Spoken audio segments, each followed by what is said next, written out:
This is the new face of BMW SUVs, especially in the electric platform scheme. What you see here is the next generation of the BMW X3 in the electric form, or the next gen of the BMW iX3, which is there already at this moment.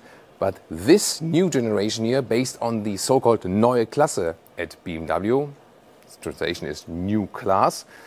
German lesson for today, listen and repeat, Neue Klasse, new class. This will bring better charging speed, higher range and also less weight, more efficiency and so on. Soon more deals to that, everything you need to know about this new iX3 here with Thomas Nautic Fuel in 4K, full screen, full length. Let's go. And yeah, this is really the most prominent face we can see. The iX, at this moment, really large electric SUV, more has this mono kidney or beaver grill, as some say. Here, once again, they say, hey, we want to have a double kidney again. And actually, BMW double kidney started that way, they were more vertical than horizontal. And then over the years, they moved more and more in a horizontal way. Then also you can see here, the headlamp scheme is more in a layer style to give you a three-dimensional depth of that. And you can see the materials here in the lower area. These are made by recycled materials as well, and you have this visualization of that.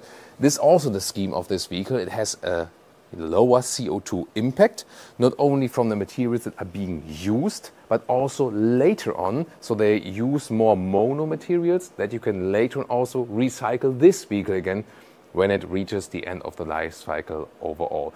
So they are also going full circle into the whole supply chain. We've also recently did a almost 2-hour documentary on that about all the background facts on sustainability. Here you can see 22-inch wheels, really large and impressive. And what you can see also from this typical two-box scheme is the hood is relatively long. So the design decision here is to go for a vehicle that is beautiful in the eye of the viewer and not for a vehicle that screams out, I am electric. And that's also the feedback we get from you actually, that you say, hey, I don't want an electric vehicle that looks electric, I just want it to be beautiful, period. And I think this works here very well. So it's one of the rare, very early prototype vehicles, which I think looks really cool. What do you think? Tell me in the comments. Most prominent here in the side profile is this large greenhouse. This Neue Klasse was first used from the naming in the 1960s, from 1962 to 1972, and was later basically the base for the BMW 5 Series. And at that time, vehicles in general over the whole market had these large greenhouses. And I think it looks cool, it looks retro at the same time. And now you ask yourself, yeah, but what about the sun that comes in, it heats up the cabin and so on. So I talked to the engineers about that, and the side windows, they are more or less with the same technology than before. But here, the panoramic roof, you can see on the top, and soon we'll also get to the interior. So there are different technologies available for that. You know that the current iX has this electrochromic shade, which you can turn on and off.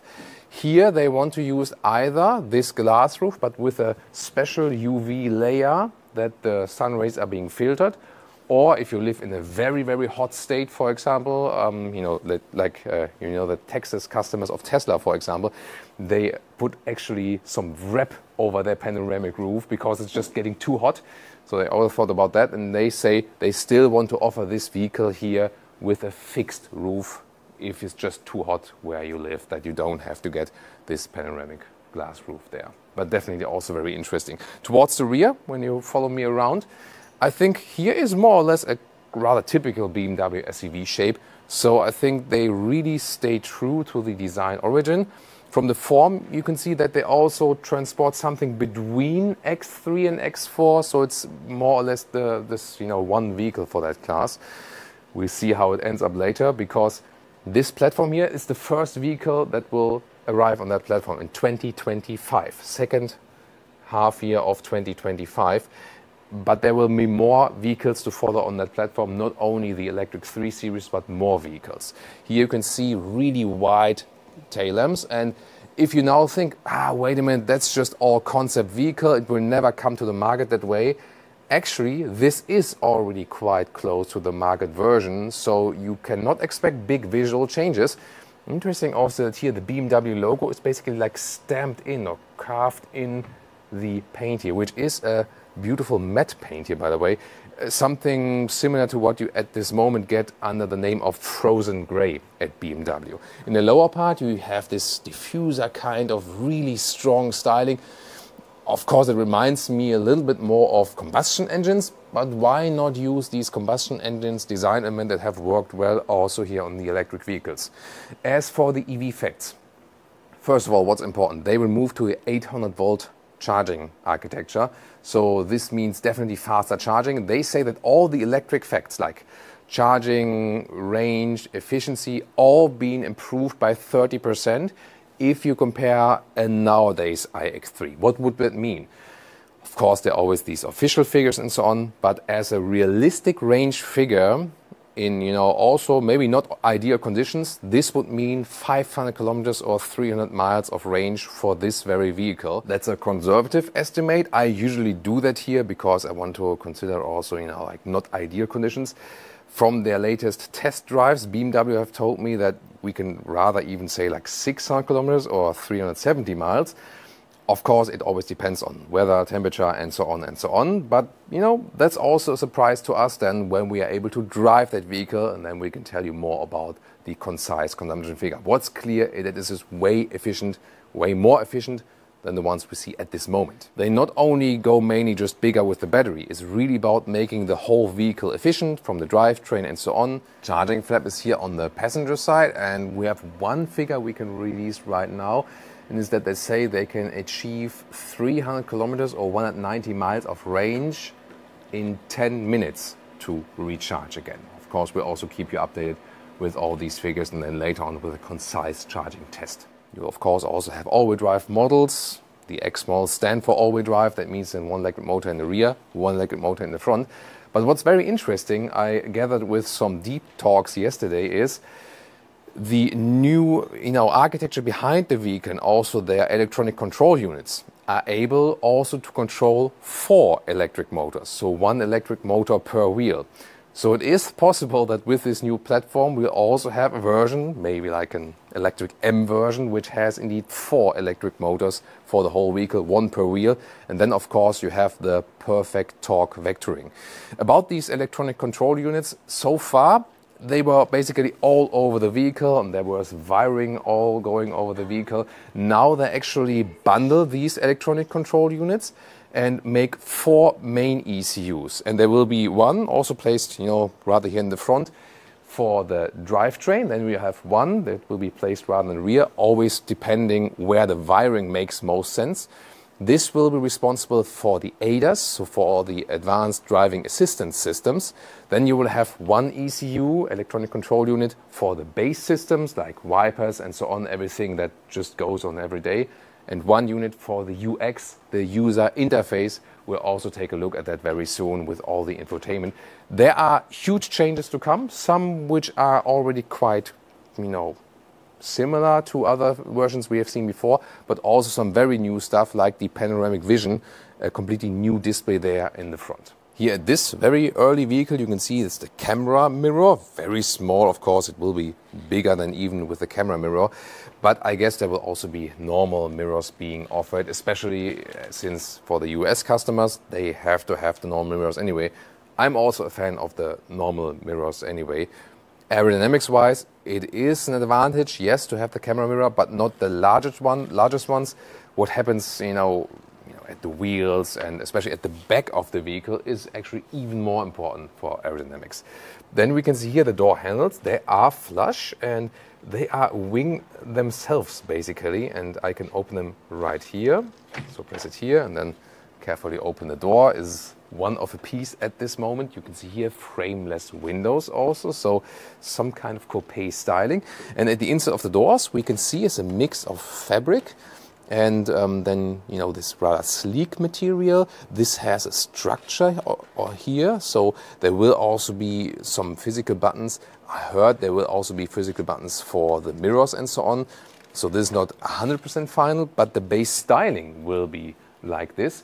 And material-wise, this is also very interesting. They want to push 2 different things. First of all, this you can see is the whole fabric interior. It's microfiber on the steering wheel and rather fabric on the seats. And this is more reminding us of a living room. Also, you know, I think there's one special brand who also does this structure there, you know, in the red area, for example. I think I've seen some chairs or sofas with a similar styling. So this will be choice number one. And the thing is that I always feel that fabric seats make sense because they are warm in wintertime and they are cool in summertime. Then again, there might be use case, hey, I have a lot of kids and they might spill something on the seat. I want something to, you know, wipe clean. Then as the alternative, they will offer high-grade leatherette, as we already know at this moment from the i7, i5 and so on, so-called Veganza or Sensafin, developed even further. And they also want to go for one that doesn't have raw oil ingredients. So they go fully plant-based then. There's a so-called Myrum material. We've shown that to you also in the documentary I mentioned earlier. And this is the material that is really then going full circle and not having oil, like raw oil ingredients. So, so many aspects to consider actually here. So I'm really I picked actually my trousers color here, or my pants color, according to the seat, of course. Yeah, and this is a completely new interior experience. We had the 3 Series EV, the next generation so far, and this one here, you have, of course, this rather upright SUV driving position that makes also a huge traveling feeling, and you have a really in-depth look to the front, and there is this new panoramic vision. So this is more or less a head-up display that is placed a little bit lower, and you have the basic functions like speed in there and the range, battery status. Oh, here they also say 100% battery, 600 kilometers of range, 370 miles. We'll see if that's true or not. I'm really, really excited for that. On the right side, you have the time and the date, more like for the passenger. And you'll soon see that we can put some things in there from the screen. Then again, you might wonder, wait a minute, head-up display? Yes, on top of that, you will also be able to get a head-up display with a 3-dimensional view that is then placed like even further, like almost on the road, as you can see here, but you do not have to get, I think this is actually fine. I would not need a head-up display. Headroom here, the fixed panoramic roof with 189, 6'2", still a lot of headroom left, no problem at all. The steering wheel, I think it's really beautiful to have the microfiber use here. These buttons on the steering wheel, they will be #capacitive PS, you know, that's a thing here at our channel, but they will give you actually a vibrating feedback. So when you press it, you have the feeling that you would be pressing something, although the button itself is not moving. Have you seen the steering wheel, like, you know, like with these spokes here? So I talked to Leah about that earlier, and she also said, doesn't it look like it would be upside down? And I think the thing is, because of these spokes here, you always, you know, I used to see these spokes only in the lower part of the steering wheel, and that's why you think it could also be upside down, right? Well, at least, I mean, when you're at a roundabout or something, wait a minute, which side I'm turning it in? Yeah, very interesting. Look at these pedals here, by the way, super clean. I guess they will also get some structure when we have them, and I'll soon actually do something with the pedals, which will be even more exciting. So it's comfortable, also cozy here for the shoulder area. And if you go for the fabric solution or the high-grade leatherette, it's totally up to you. In both cases, all these new EVs by BMW will be animal-free, so better for the animals. It's actually less environmental impact, and of course better for humans then after all. Hey, and then you still have this popping up screen right here. So one of the personalizing features here will be that you can actually send images from your phone to the screen, and then also add a filter here, for example, just like you used from social media, for example. So this will be possible. Maybe I would have, you know, like my cat on there as well. Then you have this main menu, and you have the climate unit. This is a little bit more simplified, I would say. So you rather swipe here, and you can not only see it here, but also on the top in the panoramic vision, that you maybe just use your finger here and then look at what's happening in the panoramic vision. Then here, this personal mode is also very interesting. This is called hypersonics wheel, and this is a completely new function. You already hear that here. So what I'm doing here is I can design my own acceleration sound. And I'm now using the throttle pedal. Then you can hear that. It's kind of accelerating. And then I can control in which direction I want to have it. This is more like this sporty style. This is more spaceship. Something in between. And agile, maybe even more. So, and then you can pick something in between. And then when you have it maybe like here, expressive. Ooh. So this is maybe like, yeah, most futuristic. I would probably have it more like low frequency, you know, or what would you actually do? Tell me in the comments. Other than that, you can see here a lot of fabric use, no black plastic or something. That's also quite cool. Very expressive cockpit. You can even connect your Instagram feed here, by the way, in direct, and then, for example, start liking a autography post when you're stationary and recharging the vehicle, for example. So now in the front there, you can have your own widgets. For example, here, you can control where you want to have the weather widgets. Oh, I wish it would be 32 degrees outside now, but it's actually not. But it's very interesting that you can choose the position. And that's actually really easy. So you can just pull down these, then you have an empty area, also with the time. And then you can decide where do you want to see what. For example, in here, where am I for the GPS? Like here, traffic information here, trip info, yeah, maybe the time here, media info there, air quality here. And then, you know, I have everything aligned right here and also in this panoramic vision at the same time. And as you can see, it's actually quite responsive, so you can just, you know, well, like range also here, or the compass. And of course, you can see like the focus is on the camera. Your eye also has to refocus, but the sense of it is that your focus always stays here in the panoramic vision while driving. So controlling the climate functions is a very emotional topic, also to me. You know, when you follow our channel for a long time, I am a true fan of real climate dials. And they say that some of the functions are supposed to be still physical. For example, we can expect a physical volume knob somewhere then in the final version. However, here the climate unit will be like this. And they say it's simplified to the version we have at this moment. However, I feel I still prefer the physical things. Volkswagen is going back now to physical buttons because of feedback from their customers. BMW says they also made a survey among 2,000 BMW customers, plus had a data set of 10 million BMW vehicles with anonymous data being transported from the vehicles to their systems, what people did use. And I asked them, did they use the physical buttons for the climate? They said, yes, they did. And that's why they made it that prominent, always staying in that area. But I was concluding, wait a minute, if they're using the real buttons, why not stick with real buttons? Well, my estimation or my conclusion from that, why that is there is like a difference in the markets, at least from, you know, what they say. So the Europeans and the American or Northern American customers, Canadians of course as well, they rather want the physical input. But then when they go to the Chinese market, which is of course really high in sales, then they say, hey, you know, when there are a lot of physical controls, that's maybe outdated, it's not modern enough, and you compete with the other Chinese vehicles, which also only have like maybe the screen and that's it. And yeah, and then they have to find a solution in between for that. Still, I feel I would have like the physical interface maybe as an option. You don't have to use it, but it's still there. I think it's also always a way to interact with the vehicle properly. You know what I mean?